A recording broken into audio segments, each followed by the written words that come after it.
Estamos de volta aqui, depois de uma semana aí de algumas práticas, né?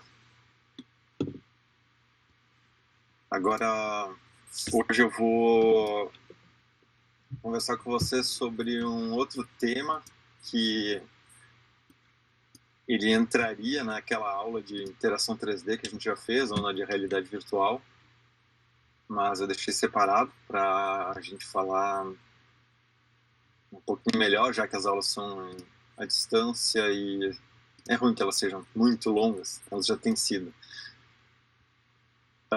Então esse assunto é o da interação baseada no tato e na propriocepção, que é um sentido que a gente costuma chamar de áptica, embora essa palavra aí não seja tão usada, tão conhecida do público em geral, né?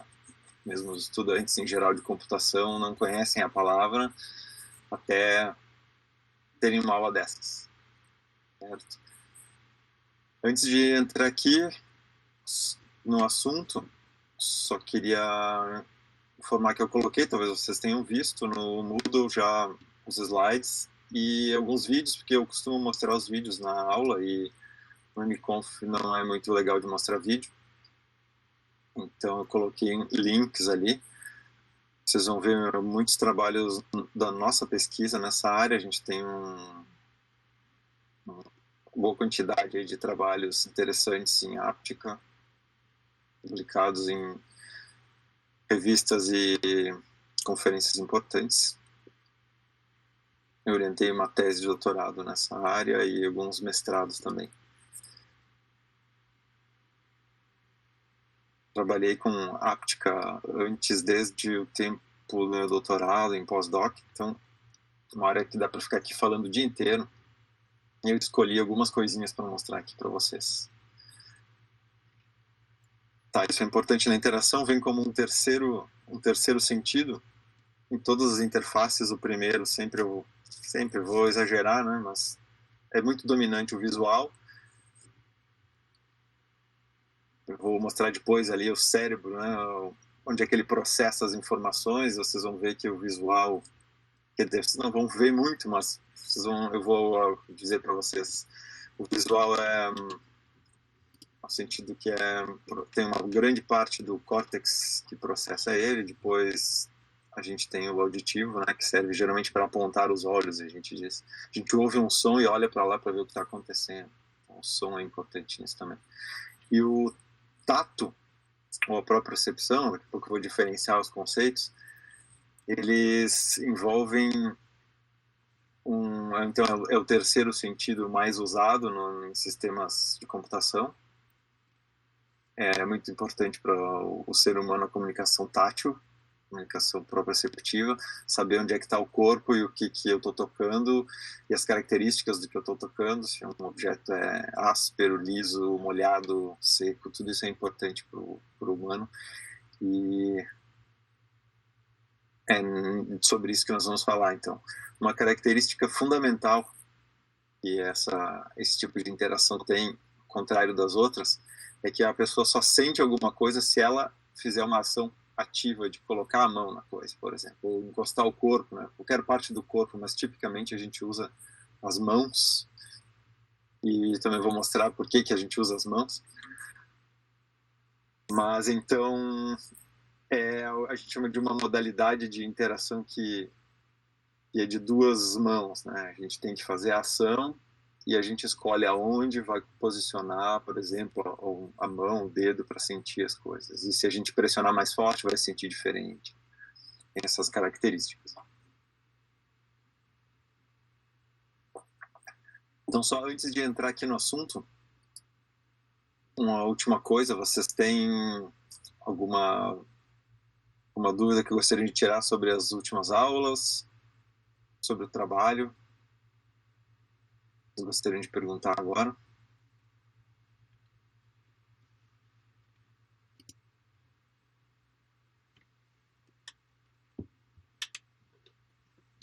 Aí depois, no final, pode ser que sobre um tempo, a gente pode voltar a falar disso, tá? Eu vou entrar aqui no meu assunto, fazendo algumas definições primeiro. O que é áptica? Vou aproveitar para para fazer uma consulta aqui de sim ou não, se vocês já tinham ouvido falar disso ou não. Esse termo já era conhecido de vocês ou não?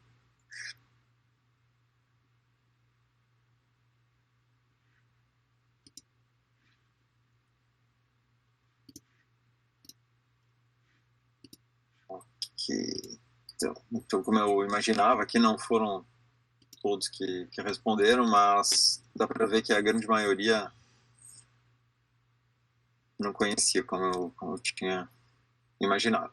Então, esse termo háptico, né, em português a gente escreve assim com acento, haptics, em inglês, vem do grego, né, está escrito aqui, aptesai, que significa tocar.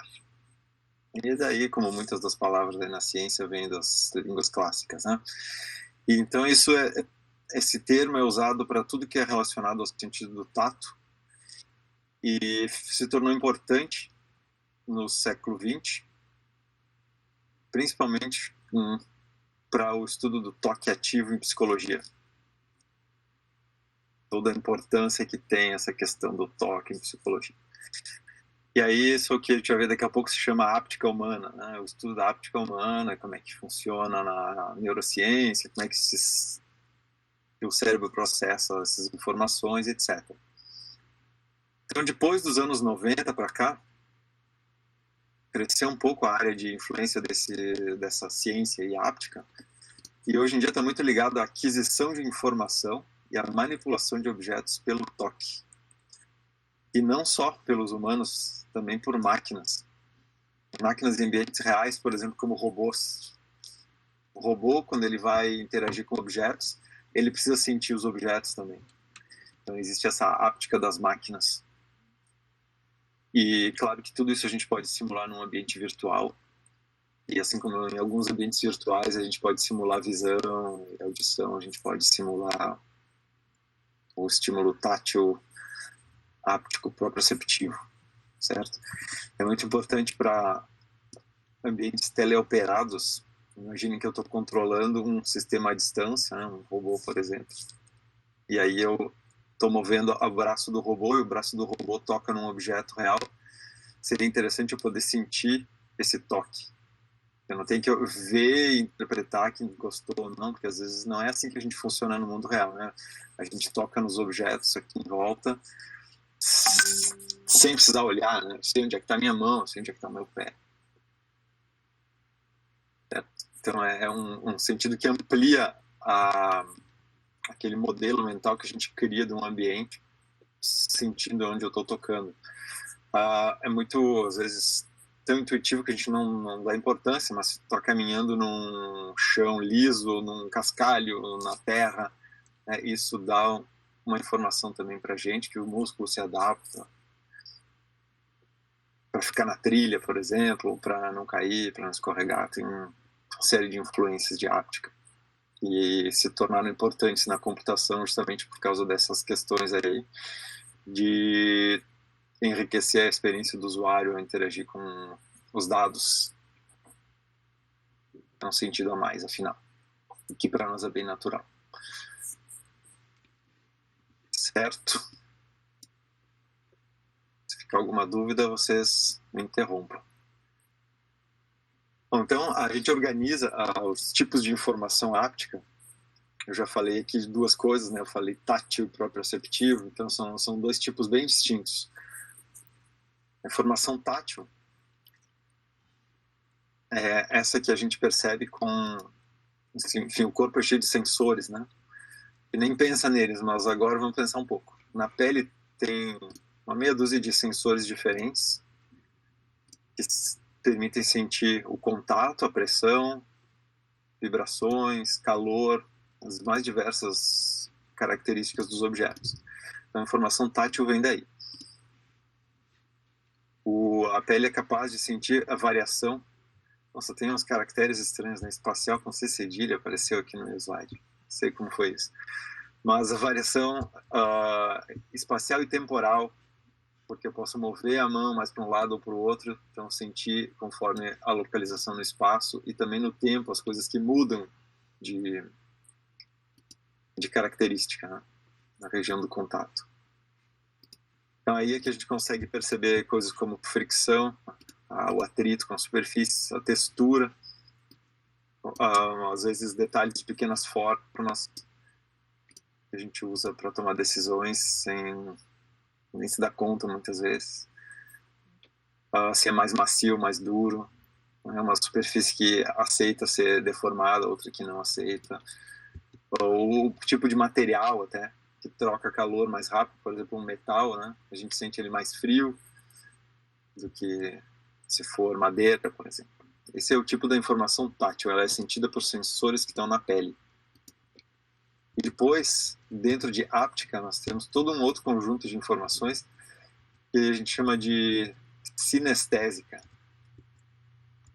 e que eu uso mais a palavra propriocepção, que é o sentir a posição dos membros, né? Onde é que está o meu pé, se o meu braço está dobrado, se a mão está aberta ou fechada. Isso tudo a gente sente sem olhar. Se eu seguro um objeto e ele é mais pesado que o outro, eu também sinto, não preciso olhar. Quando eu empurro um objeto, me apoio numa parede, por exemplo, ela resiste ao movimento, né? Isso não é sentido pela pele. É claro que, como eu estou tocando a pele nas coisas, também tem uma informação que vem pela pele. Mas o que eu estou falando aqui é da informação de força. Então, o peso, por exemplo, né, é força. Se eu estou empurrando um objeto pesado e preciso empurrar com bastante força para ele se mover, eu consigo sentir essa força. E a força é sentida nas articulações, tem sensores lá nas juntas, né, na cartilagem, nos ligamentos e nos músculos. O músculo sabe se ele está estendido ou não, ele tem sensores para isso que formam o nosso cérebro o tempo todo. Então é essas propriedades aí que são mais grosseiras, né? Mais coarse seria o termo do inglês, assim, ó. Eu sei mais ou menos a forma do objeto pela informação proprioceptiva e eu vou saber detalhes com a informação tátil. Que a gente compreende também formas grandes e o comportamento elástico de uma coisa que estica e tem que fazer mais força para esticar mais, né? E ela volta. Tá? Então é importante a gente diferenciar as duas, a informação tátil e a informação sinestésica, proprioceptiva, porque para fazer interfaces a gente usa uma ciência diferente para cada uma, né? São dispositivos diferentes, algoritmos diferentes. São coisas diferentes que a gente comunica pelo tato e pela própria percepção.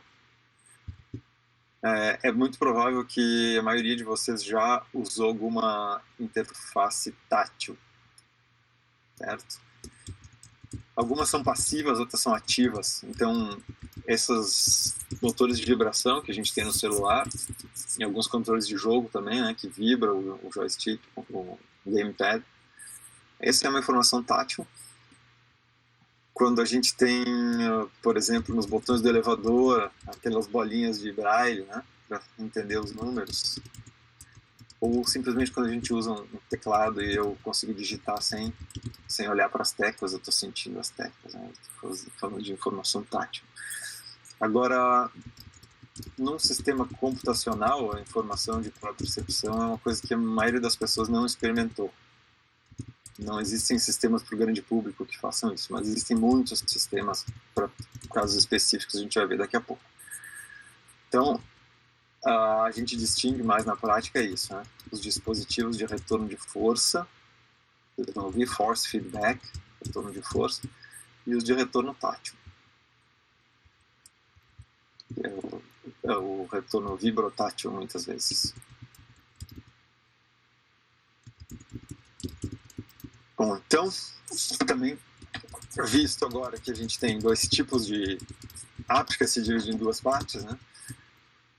Além disso, dependendo de qual o foco de estudo da áptica, a gente vai ter aqui a áptica humana, que eu já falei antes lá da psicologia, neurociência, da psicofísica e a biomecânica também, como eu coloquei aqui agora. Então todas essas áreas, elas estudam a áptica humana. A ideia aí é entender como é que o humano funciona nesse circuito, né? É um circuito como os que a gente fez lá no Arduino. É um circuito, a informação chega pelo sensor, vai para o cérebro, ele processa, ele responde contraindo um músculo, isso aí fica num looping. E a gente tem que interpretar isso. Então, a gente tem habilidades diferentes para questão de perceber isso. Então, como é que eu distingo dois pesos diferentes? Como é que eu distingo a rugosidade de duas superfícies diferentes? E assim vai. Essa é a óptica humana. Depois tem a áptica das máquinas. Eu deixei os títulos aqui em inglês, porque são os termos usados. Vocês conhecem, por exemplo, o termo computação gráfica, que é Computer Graphics. E aqui a gente tem o paralelo com isso, né? Computer Haptics. Daí tem o Machine Haptics e Human Haptics. Então, no Machine Haptics, a gente lida com os problemas de fazer os dispositivos para a computação áptica. Então, é criar uma interface de hardware que permita criar estímulos táteis e proprioceptivos. A gente chama às vezes de displays táteis também, né? Tem um tipo de display, assim como o visual, o sonoro e o áptico são displays. Sensores que a gente usa, atuadores. Muito disso aqui, né, em desenvolver esses sensores e atuadores, é aplicado em robótica. Digamos, ainda hoje, a maioria dos robôs, eles não tem áptica, porque é difícil fazer isso com um robô. Depois vou explicar um pouquinho mais disso. Mas alguns deles têm, então eles têm sensores para saber se eles estão apertando muito. Tem um robô que tem um braço mecânico, por exemplo, ele pega objetos, aí ele está feito para trabalhar numa indústria e pegar peças de metal, ele aplica lá uma força que já é pré-calculada e pronto, ele não precisa sentir nada. Se eu quero um robô que faça atividades mais gerais, então ele vai ao mesmo tempo pegar um objeto pesado de metal ou coisas delicadas como um ovo, e ele não pode quebrar o ovo. Então ele tem que sentir que ele está apertando muito. Entra toda essa ciência aí. E depois a computação áptica, que é o que está mais próximo de nós. É onde a gente estuda os processos de gerar estímulos ápticos sintéticos. Quer dizer que eu posso ter, por exemplo, um modelo dos meus dados, que vocês podem imaginar, é mais fácil de imaginar como um modelo de um ambiente virtual tridimensional, tem objetos ali, e eu vou tocar nesses objetos, e geralmente quando a gente toca em objetos virtuais, a gente não sente nada, né? Porque eles são virtuais. Então a minha mão virtual toca o objeto virtual. Ela pode mudar de cor, ela pode parar de se mover lá, a mão virtual, mas a minha mão real, ela ainda se move, ela atravessa o objeto. E a computação áptica visa gerar estímulos, quer dizer, eu vou sentir um estímulo na minha mão, que me informa que eu toquei o objeto, que me informa que eu bati nele e vai impedir que eu avance o meu movimento, né, de alguma forma. Se eu tocar a superfície de um objeto, também ter a percepção do atrito, né, de não escorregar muito fácil. Então eu preciso gerar um estímulo sintético, estimular o corpo humano, né, os sensores da pele, das juntas, os músculos, de alguma forma. E claro que para isso eu preciso, que estava aqui no interior de Machine Haptics, eu preciso de interfaces de hardware, de displays, etc. Mas eu preciso de algoritmos que, baseado na informação dos dados, ele consiga calcular a força certa, a frequência certa desses estímulos, certo? Então aqui entra muito algumas questões de computação gráfica, como a detecção de colisões, saber que os objetos tocaram, ter um modelo de contato para que eles não se interpenetrem, e a partir desse contato conseguir calcular que força de repulsão eu tenho que aplicar. E também a maneira como a gente modela esses nossos dados, né? No caso aqui de objetos, tem uma geometria, tem uma mecânica, eles têm peso, eles têm atrito, eles colidem e derrubam os outros, ou ficam parados em cima, não. E ainda a modelagem computacional disso, né? Criar um software que consiga ser eficiente para responder rapidamente. A gente vai ver que é crítico. A resposta rápida tem que ser dada com uma velocidade muito maior ainda do que a resposta visual. Tá? E por isso é muito importante essa modelagem computacional para que tudo isso seja muito eficiente. Bom, então aqui são as 3 sub-áreas. Eu vou passar rapidamente agora sobre alguns assuntos dentro de cada uma, né? Então, aqui é como é que o cérebro humano processa forças, tá? Fica um pouquinho em forças, mas vocês estão vendo nesse slide uma figura de um recorte da pele. É um recorte em 3D aqui, então a gente vê um bloco, né, de pele que está a superfície da pele, e aqui embaixo tem os diversos órgãos ali da derme, e alguns deles são órgãos táteis, esses que estão destacados aqui, né, o corpúsculo de Meissner, Paciniano, Ruffini, Merkel e até as terminações nervosas. Então é ali que entra a informação tátil, mais diversos tipos, né? Pressão, calor, forma, o esticamento. Né? A partir desses sensores, os nervos transmitem a informação. Aqui vocês veem de novo um dedo, um corte tomográfico. Então, você pegar aqui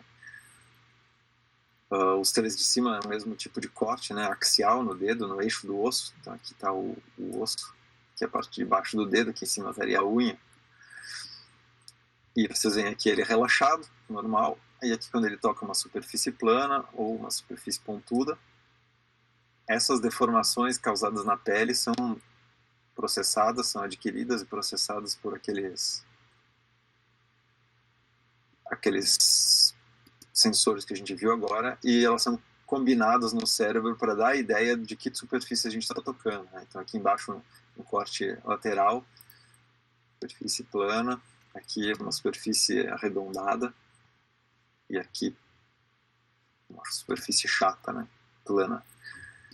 A gente consegue diferenciar isso, porque a combinação dos estímulos daqueles diversos sensores é processada e integrada no cérebro de maneira a comparar com memórias que a gente tem, né, dos objetos, desses mesmos variáveis aí, e reconhecer essas formas. Então, depois que esse sinal vem lá da pele, ele é transmitido pelo sistema nervoso. Aqui na figura vocês veem que tem certos nodos de processamento local também. A gente tem em várias partes do corpo alguma filtragem e pré-processamento do sinal. É uma rede bem interessante no corpo humano, até que vai lá pela medula espinhal e isso sobe e vai se integrando até chegar no cérebro, numa parte específica do cérebro. Tá? Se vocês têm uma vaga noção de como é que o cérebro funciona, ele tem a matéria, como é que a gente diz, massa cinzenta, né? É essa parte bege mais de fora aqui, e tem a massa branca, que é essa parte aqui de dentro. A massa cinzenta é a que pensa, é onde estão as tomadas de decisão, o processamento acontece na massa cinzenta, essa parte de fora, no córtex aqui. Estou mostrando o córtex. E a massa branca, na verdade, são os barramentos, é um monte de fios ligando as coisas nos seus lugares. Tá? Dá para entender assim, de uma maneira bem simplística dessa forma.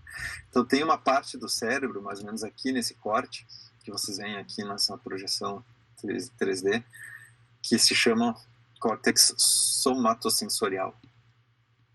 E é essa parte que processa todo o sinal áptico. Então, isso a gente sabe, se estudou, remove isso aqui do cérebro, a pessoa perde esse sentido, por exemplo. Né? Quando ela tem lá um problema, um tumor, e teve que remover o tumor e perdeu uma parte aqui do cérebro, é ali que é esse sentido que ela perde. Então, nesses estudos se conhece o que é cada parte. E aí, isso aqui acontece em todos os primatas, né, dessa forma. E eu faço sempre esse paralelo aqui de ótica para visão como a áptica para o tato. Inclusive esse P do áptica existia no óptica, né?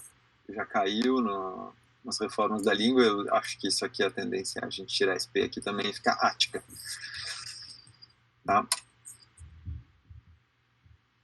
Aqui o que é importante dizer é que a pele se vocês pegarem em área, em volume até, é o maior órgão do corpo humano. E mesmo assim a gente tem negligenciado o uso dela nos sistemas interativos. Tá? E o sentido do tato, como eu falei antes, ele é muito mais difícil de enganar do que a visão. O que eu quero dizer com isso? Vocês sabem que o cinema e todo tipo de movimento, animação produzido desde o cinema, a televisão, no computador,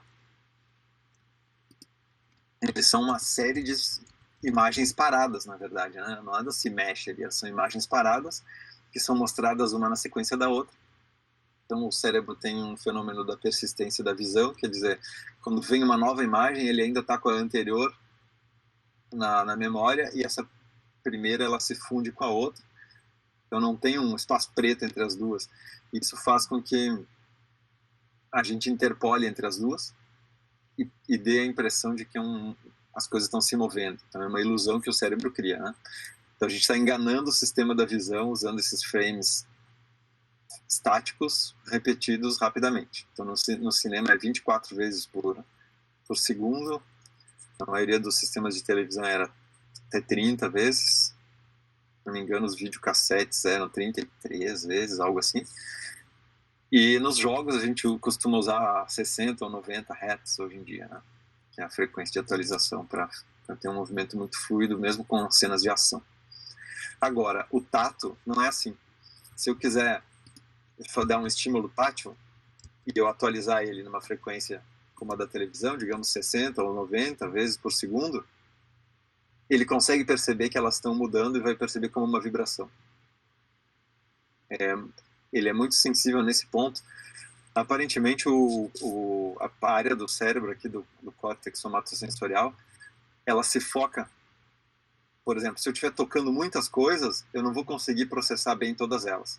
Mas se eu pegar e estiver quieto aqui, tocar só com a minha mão num objeto, eu uso toda aquela parte do cérebro para processar só esse contato ali, dessa parte pequena da minha pele. E então eu consigo um nível de detalhe muito grande ao longo do tempo.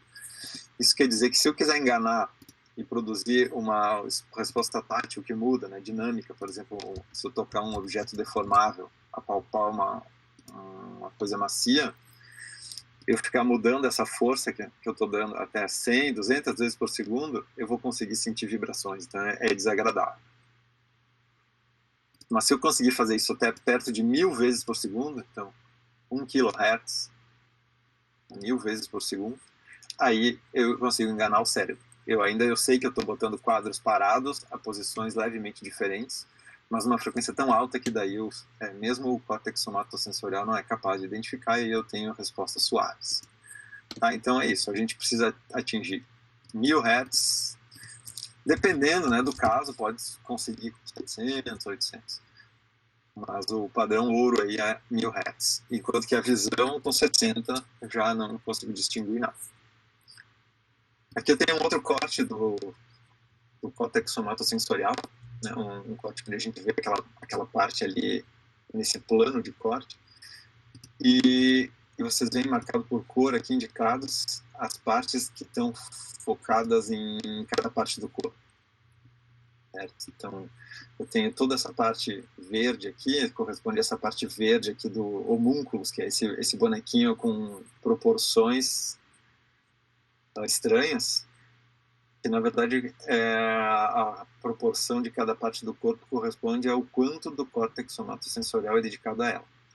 Então vocês veem que as mãos aparecem grandes aqui, porque bastante coisa, a mão não é uma coisa muito grande, né, e ela usa todo esse pedaço aqui, córtex, para processar.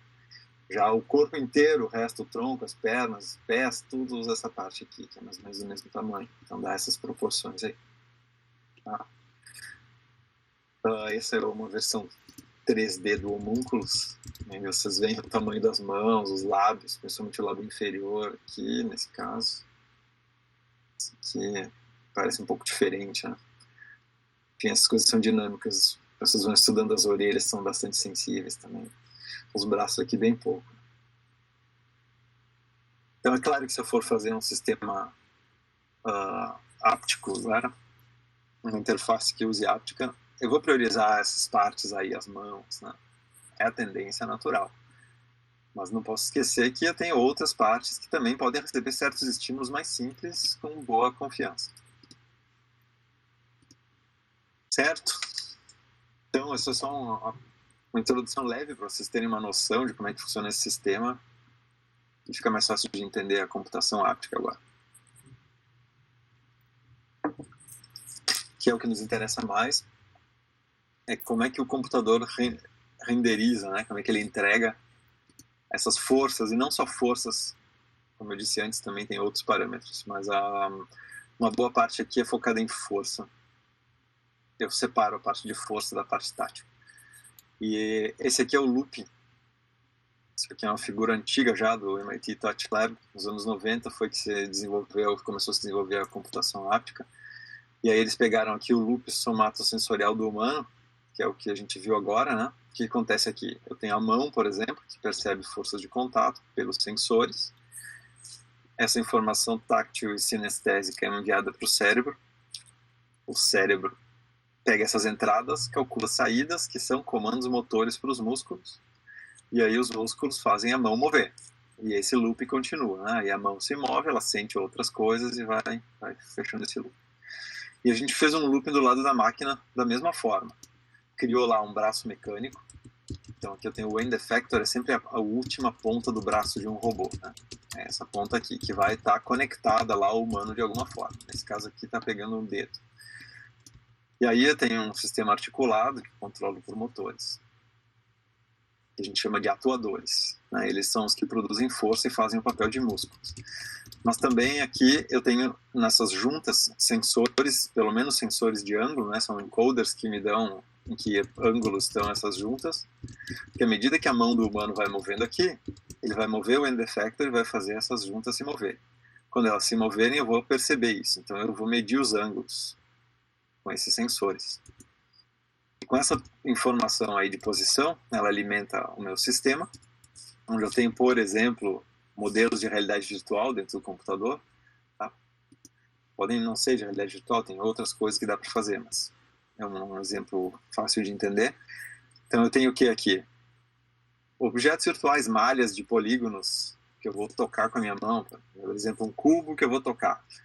E aí, um cubo virtual, né? Então, quando eu medir pelos ângulos que a minha mão se moveu o suficiente para tocar o cubo virtual, o sistema aqui tem que gerar comandos de torque para os atuadores. Vocês lembram do que vocês fizeram lá com o servomotor, de mandar ele para um ângulo, né? É isso que está sendo feito aqui. O sistema manda um comando para um motor, vai para a posição tal, e aí ele se move, e ao se mover, ele faz o braço mover e o humano sente o tranco ali, sente que segurou a mão dele, quer dizer, opa, toquei num objeto virtual. E notem que isso tudo acontece ao mesmo tempo que eu estou vendo num display visual o meu objeto, a minha mão indo lá tocar. Então, o casamento exato de eu movi e vi tocar e senti tocar completa a experiência. Eu posso ter um som também, é toque-toque. Isso tem que estar tudo bem sincronizado para funcionar bem, mas isso vai completando essa experiência de um ambiente realístico, certo? Agora eu vou dar um zoom nessa área aqui, para a gente ver, então, o que eu preciso fazer do lado da máquina para processar esses sinais de sensores e atuar corretamente os meus atuadores. Aqui um esqueminha mais simplificado, aqui está o looping de novo, né? O braço aqui, o movimento vem para cá, os ângulos, entram essas posições para o sistema. E aqui dentro do sistema, tipicamente a gente parte para um processo de detectar colisões, você tem que checar a posição dos objetos e ver se eles estão intersectando uns os outros, né, ou interseccionando. Feita essa colisão, eu preciso calcular uma resposta, que forças eu tenho que aplicar, que movimentos eu tenho que fazer para evitar que a colisão continue e que, por exemplo, a minha mão entre no objeto, penetre de uma maneira irrealística. E a partir disso calcular, geralmente aqui são torques, porque os motores são de giro, né? E aí eles calculam torque no giro, que vai fazer uma junta girar e aquele braço vai ter combinando os giros de todas as juntas, vai mover essa ponta para uma posição específica. Tudo isso precisa ter aqui embaixo no meu sistema um modelo, né, que é a minha base de objetos, onde eu tenho as geometrias, tenho lá todos os meus objetos, malhas de polígonos que representam o meu mundo virtual, e informações extras sobre eles, sobre o material, por exemplo. Isso é feito de madeira, de metal, é mais duro, é mais mole, é leve, pesado. Essas coisas importam para a áptica. E tudo mais que eu possa querer ter está lá na minha base de objetos e é usado por esses algoritmos aí. Aí eu vou mostrar um detalhezinho de um caso mais adiante aqui na aula de como esse processamento aqui é feito. Tá, mas é uma ideia mais geral para vocês conhecerem. Então, esses estudos ali que começou lá no MIT, eles deram origem a esse paradigma de retorno de força, né, de force feedback, que funciona dessa forma, usando objetos virtuais, um dispositivo áptico e um humano que interage com esse dispositivo em cima desse objeto virtual. Esse dispositivo que vocês estão vendo, ele segue aquele princípio de antes, né, de um braço articulado.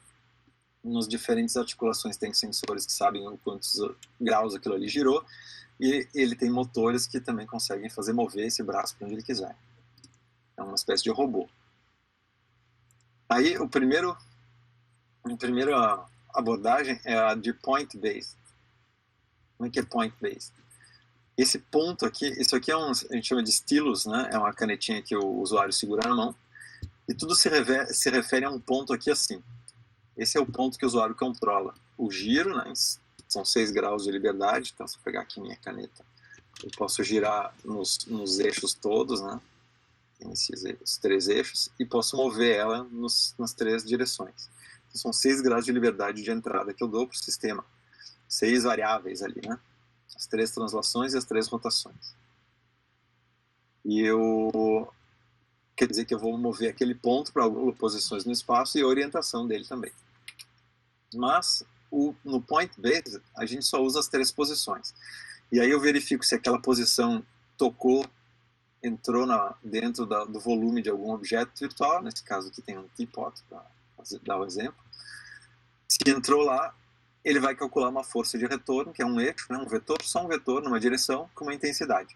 E aí atua os motores para jogar esse ponto naquela direção. E aí o humano está forçando na direção oposta, ele sente uma força contrária e ele vê, opa, toquei uma superfície. Esse aqui é um dispositivo tipo Phantom. Eu vou falar mais sobre ele daqui a pouco aí. É Phantom com PH, assim, né? Isso aqui foi criado na pesquisa lá no MIT. Depois virou uma empresa, foi comercializado. Vou contar um pouquinho a história. Mas então um ponto é mais fácil de eu detectar colisões e conseguir responder a 1000 vezes por segundo para enganar a áptica humana. Esse era o desafio. As máquinas não eram muito poderosas há 20 anos atrás. E aí tinha que usar essa estratégia de ponto. Depois a gente começou a usar essa ray-based, que é um pouco o que está aqui. Eu estou segurando uma vareta.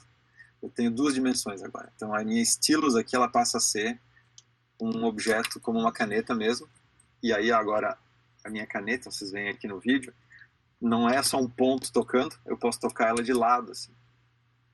Tocar de lado e aí sentir um pouco mais da superfície dos objetos.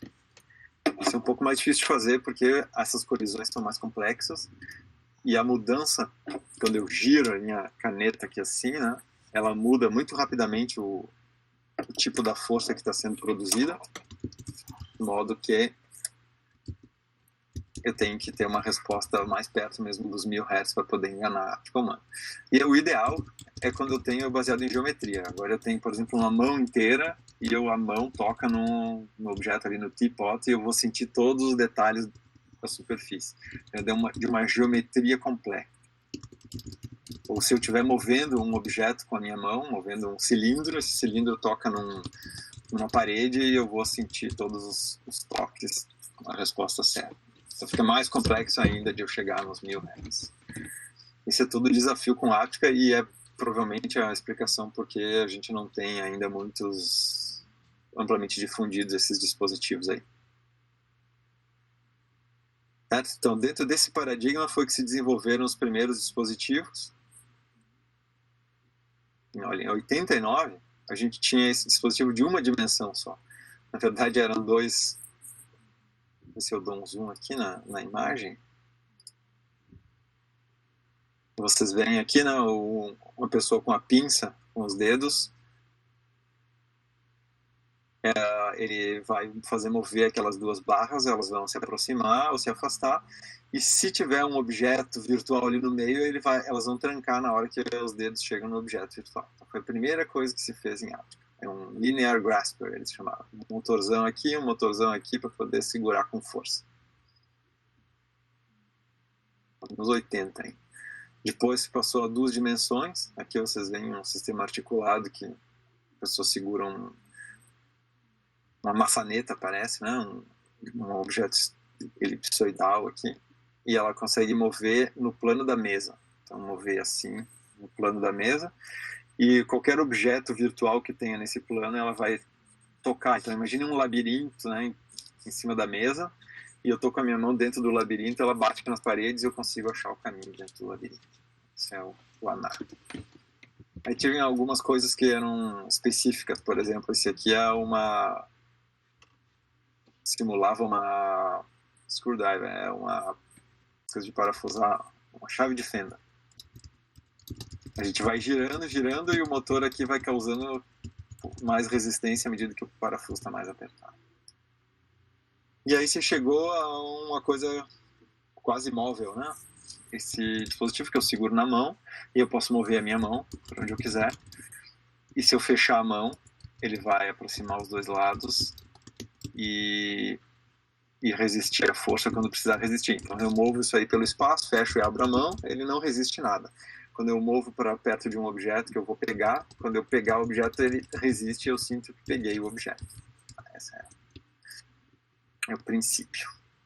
Até que eles desenvolveram, o mesmo pessoal lá, esses dois caras aí, Massey e Salisbury, lá no MIT, o Phantom, que eu tinha mencionado antes. Esse aqui é um Phantom Pro, vocês veem desse lado aqui esquerdo.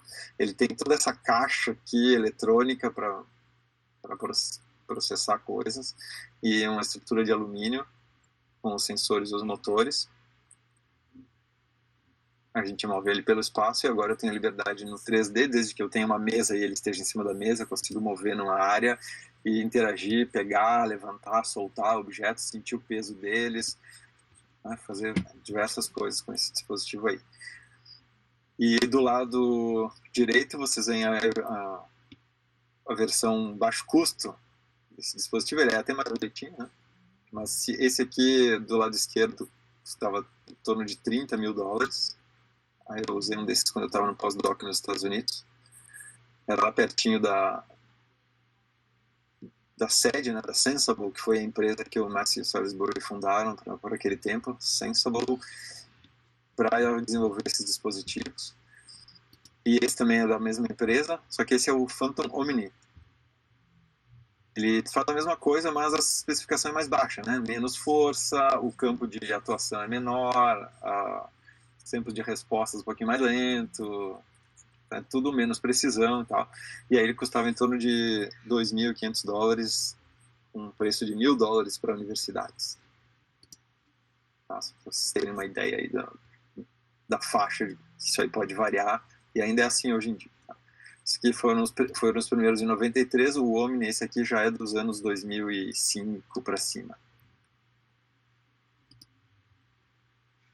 E aí, claro, o Phantom ele é um padrão que funcionou muito bem, teve um sucesso comercial até, mas teve muitos outros feitos na pesquisa, e alguns com sucesso comercial também, como alguns mouse 3D, joysticks, mouse com retorno de força, aliás. Ele puxa, né, para um lado, puxa para o outro, tem coisas magnéticas, motores ali que fazem ele andar. E joysticks também, isso talvez vocês tenham experimentado algum, né, algum joystick com retorno de força. Claro que é bem limitado, ele simplesmente tem o manche do joystick, ele resiste conforme o jogo está pilotando um avião, ele tem turbulência, então ele se move, algumas coisas assim. E tem os exoesqueletos aqui no meio, né? O exoesqueleto para a mão, que aí produz força em todos os dedos, tentando abrir a mão. Quando a gente fecha a mão, ele pode dar resistência. Essa é a Cybergrasp. E ela tem um braço que conecta junto. Eu tinha colocado alguma coisa disso lá na nossa aula de interação 3D. Conecta junto com a mão para dar a resistência do braço inteiro. Claro que isso aqui tem um escopo bem fechado de uso, né? E a precisão não é tão boa. Para telemanipulação é que isso teve mais sucesso. Porque aí a gente pode aplicar em robôs industriais, em ambientes, por exemplo, onde o humano não pode ir. Coloco essa parte do robô aqui, então, aqui de novo, dentro de um reator nuclear, por exemplo. Não posso entrar lá, é radioativo e vai ficar radioativo muito tempo. Então, é inviável dar manutenção. Então, eu coloco o robô lá dentro e o humano lá de fora tem um braço similar ao próprio robô, que é conectado no braço dele. Quando ele move aqui, ele tem uma conexão tipo mestre-escravo, né? Em que esse é vai ser o usuário move a mão e o robô naturalmente segue a mão e eu tenho essa sensação. Agora, o que eu tenho de áptica? Muitos desses foram feitos sem áptica. E é com o olho que a pessoa tinha que julgar se estava pressionando muito forte, né, ou não. Agora, e requeria, então, treino. Mas alguns, sim, eles usavam, como é que se chama aquilo? Force gauge, né? Uns sensores de força que vão aqui na estrutura articulada e conseguem transmitir alguma ideia de força para cá e segurar um pouco o braço do usuário. Estamos bem dedicados a certas aplicações. E aí, hoje em dia, nós temos no nosso laboratório esse aqui, que é o Ômega 6, da Force Dimension, é uma empresa suíça. Também custou bem caro para nós esse dispositivo. Ele tem uma montagem diferente do Phantom, que é do robô Delta, né? Ele tem essas 3 conexões assim, então ele consegue ser muito mais homogêneo nas forças que ele faz por todo o espaço. Ele tem uma série de vantagens. Ele dá 6 graus de liberdade para a entrada, que eu posso os 3 giros e os 3 movimentos, mas ele também só dá de resposta tátil 3 graus. É o suficiente para me dar uma ilusão de toque em 6 dimensões, porque eu estou usando as 3 de entrada e embora ele me dê só as 3 na saída. Certo? A gente não consegue gerar no espaço do nada nem imagem de luz e nem nada que te toque, né? Você tem que ter matéria, jogar ali, fazer o ar vibrar com ultrassom, produzindo onda de choque, ou fazer o ar se movimentar, fazendo vento. E para produzir luz também tem que jogar alguma partícula ali que reflita luz, que faça o fóton sair daquele ponto. Então é uma coisa bem desafiadora. Eu vi que era ultrassom, mano. Não sabia se tinha evoluído alguma coisa isso, não. Então esse ultralip é o que eu sei. Assim, é onde eles botaram muito investimento, tipo uma startup assim que recebeu muito investimento para desenvolver uma tecnologia que ainda não tinha mercado. Então que foi queimando dinheiro ali e eles conseguiram desenvolver coisas. Eu não sei se eles estão tendo retorno ainda, eu acho que não. Mas dá para esperar que isso daqui a pouco as pessoas queiram isso. Realmente a gente teve o Leap Motion, não o Leap Motion, o Ultra Motion, o Ultra Haptics, tinham vários nomes. Tá?